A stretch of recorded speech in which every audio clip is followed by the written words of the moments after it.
আরে হাবিব ভাই, আপনি এখানে? আমি তো কল্পনাও করতে পারি না আপনি এখানে। আরে ভাই, আপনার কল পেয়ে সমস্ত জায়গায় অ্যালার্ট জারি করে সিসিটিভি ফুটেজ দেখে বাইক শনাক্ত করেছি এবং খুব তাড়াতাড়ি ছিনতাইকারীকে গ্রেফতার করেছি। সমস্ত টাকাই উদ্ধার হয়েছে, কিন্তু একটা ফর্মালিটি করতে হবে। সেটা হচ্ছে যার টাকা ছিনতাই হয়েছে তাকে গিয়ে একটা স্টেটমেন্ট দিতে হবে, তাহলে টাকা ফেরত দেবে। ভাই, আপনি এখানে কি করেন? উনি আমাদের বাবুর কি হলো? আরে আজকের সামনে একমাত্র ছেলে, সে কিনা বাবুর্চি হবে? দেখ কি হলো? যার বাসায় শীতে বাবুর্চি চেঞ্জ হয়, সে আবার আরেকজনের বাসায় বাবুর্চি। না, দুষ্ট আছে।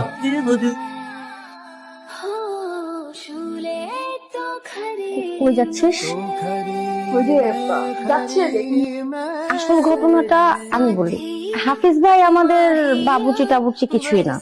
আমাদের রশ্মির সাথে হাফিজ ভাইয়ের একটা সুসম্পর্ক আছে, যেটা কিনা আমার কারণে, আমাদের ফ্যামিলি প্রবলেমের কারণে ওরা আমাদের কাউকে বলতে পারেনি, শেয়ার করতে পারেনি। রশ্মি আর হাফিজ ভাই মিলে একটা প্ল্যান করেছিল এমন কোন একটা ম্যাজিক করার জন্য, যাতে করে আমাদের ফ্যামিলির সুখ শান্তি ডিসিপ্লিন সব যেন আবার ফিরে আসে। হাফিজ ভাই, আপনি কিন্তু সত্যিই ম্যাজিক করেছেন। এতগুলো বছরে আমাদের ফ্যামিলির যে সবকিছু ঠিক করা যায়নি, মাত্র কয়েকটা দিনে আপনি সেটা করে দেখিয়েছেন। না, আমি কোনো ম্যাজিক জানিও না, আমি কোনো ম্যাজিক করিও না। আসলে একজনের প্রতি একজনের ভালোবাসা, সম্পর্কের বন্ডিং সবকিছুই ছিল। শুধু অল্প অল্প ময়লা ধরে এই সম্পর্কটার মধ্যে জং ধরে গেছে। আর আমি শুধু সেই ময়লা সরানোর কাজ শুরু করলাম। এইটুকু বা কয়জন করে বলেন? আপনাদের সাথে মিথ্যে বলা আর নাটক করার জন্য আমি সরি। আপনারা আমাকে মাফ করে দেন। আমার কাজ শেষ, আমি চললাম।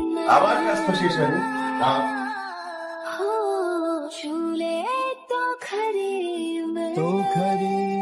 আমার এই নাতনিটাকে নিয়ে আমি খুবই দুশ্চিন্তায় আছি। বাবা মা মারা মেয়ে, কোথায় বিয়ে হবে, কোন বাড়িতে যাবে, ছেলে কেমন হবে, সুখে থাকবে কিনা, এইসব নানান চিন্তায় আমি অস্থির ছিলাম। তোমাকে পেয়ে আমার সেই চিন্তা দূর হচ্ছে। আমি জানি একমাত্র তোমার কাছেই ও অনেক অনেক সুখে থাকবে, ভালো থাকবে।